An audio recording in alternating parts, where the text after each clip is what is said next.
Why are credit cards the absolute best tool to not only build but also to maintain an 800 credit profile? My name is Ryan Alexander from I Teach Credit. As you can see here, I'm going to minimize my picture here. I'm going to dive right into my factors. Let's just jump into Equifax. When you look at your credit score is comprised of typically 5 factors. Credit Karma is going to show you collections, judgments, repossessions, and things right here in derogatory marks. But you have payment history, which is 35% of your score. You have credit card usage, which is 30% of your score. You have age of credit history or credit age. You have total number of accounts, and then you have hard inquiries.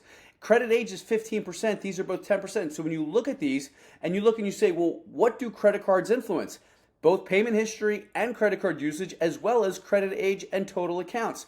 That's for the long haul. That means every single month, as long as you keep a credit card open, all of those accounts are going to be influenced. Now, the interesting thing is with charge cards and even with business cards, if they don't report, they're not going to influence this. This is why I always tell you with payment history, you don't even have to use a credit card and it will still build payment history. As you can see, I have close to $250,000 of available credit. But most of my cards are showing zero balances, which means even if I don't use these cards, they're still reported as paid on time. Now, you do want to use them once or twice a year just to keep them open and active.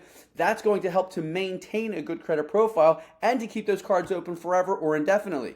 But the secret is by having a decent amount of credit cards, or what I call a good credit card portfolio, you're going to have the best return on spend, whether it's in the form of cash back or it's in the form of travel points or reward points so that you can travel the world or use them for other things like gift cards and whatnot, which I don't recommend. Credit cards are going to be the best tool. As you can see, you can have a decent amount of cards open. You don't have to be using a lot of them. You don't have to go into debt as long as you do what I teach people every single day, and that is pay to zero weekly. As long as you pay your credit card to zero every single week, you'll always maintain nice low utilization, both from the overall standpoint as well as each individual card. Both of those will influence your credit card utilization factor, so make sure you're keeping an eye on that. If you have any questions, put them below. If there's anything else you want me to cover or talk about, make sure you send me a message, put the comments below for that as well, or just join my 700 credit class and you can learn a lot there as well.